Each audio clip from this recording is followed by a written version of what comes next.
ಹರೇ ಶ್ರೀನಿವಾಸ. ಈಗ ಶ್ರೀ ರಾಘವೇಂದ್ರ ಸ್ತೋತ್ರದ 5ನೇ ಶ್ಲೋಕವನ್ನು ನೋಡೋಣ.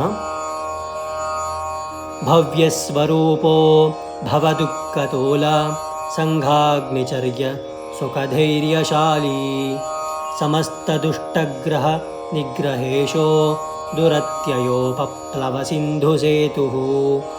ಭವ್ಯಸ್ವರೂಪೋ ಭವದುಃಖತೋಲ ಸಂಘಾಗ್ನಿಚರ್ಯ ಸುಖಧೈರ್ಯಶಾಲಿ ಸಮಸ್ತದುಷ್ಟಗ್ರಹನಿಗ್ರಹೇಶೋ ದುರತ್ಯಯೋಪಪ್ಲವಸಿಂಧುಸೇತುಃ.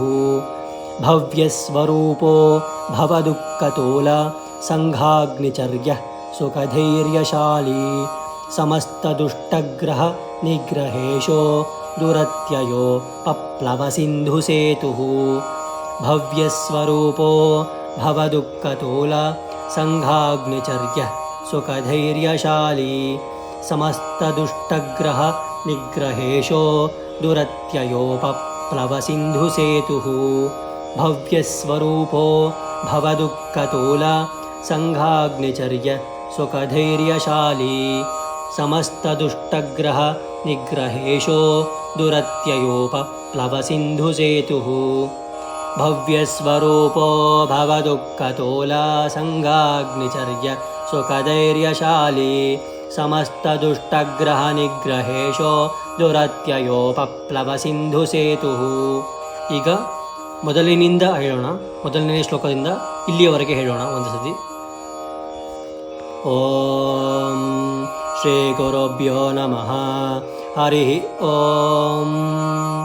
ಶ್ರೀಪೂರ್ಣಬೋಧಗುರುತೀರ್ಥಪಯೋಬ್ಧಿಪಾರ ಕಾಮಾರಿಮಾಕ್ಷವಿಷಮಾಕ್ಷಶಿರ ಸ್ಪೃಶಂತಿ ಪೂರ್ವೋತ್ತರಾಮಿತತರಂಗಚರತ್ ಸುಹಂಸಾ ದೇವಾಲಿಸೇವಿತಪರಾಂಘ್ರಿ ಪಯೋಜಲಗ್ನಾ ಜೀವೇಶಭೇದಗುಣಪೂರ್ತಿಜಗತ್ ಸುಸತ್ವ ನೀಚೋಚ್ಛಭಾವಮುಖನಕ್ರಗಣೈ ಸಮೇತಾ ದುರ್ವಾದ್ಯಜಾಪತಿಗಿಲೈರ್ಗುರುರಾಘವೇಂದ್ರ ವಾಗ್ದೇವತಾ ಸರಿದಮುಂ ವಿಮಲೀಕರೋತು.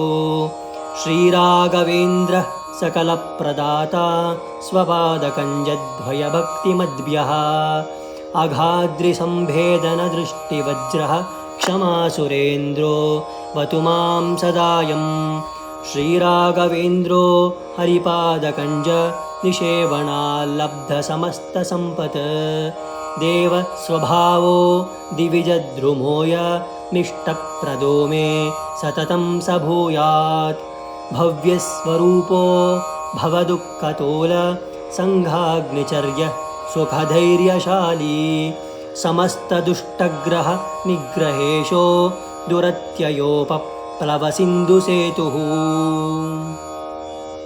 ಮುಂದಿನ ಭಾಗವನ್ನು ಮುಂದಿನ ವಿಡಿಯೋಗಳಲ್ಲಿ ನೋಡೋಣ. ದಯವಿಟ್ಟು ನಮ್ಮ ಚಾನಲ್ಗೆ ಸಬ್ಸ್ಕ್ರೈಬ್ ಮಾಡಿ. ಈ ಥರ ಶ್ಲೋಕಗಳನ್ನು ಹಾಕೋದಕ್ಕೆ ಪ್ರೋತ್ಸಾಹ ಮಾಡಿ. ಹರೇ ಶ್ರೀನಿವಾಸ. ಶ್ರೀಕೃಷ್ಣಾರ್ಪಣಮಸ್ತು.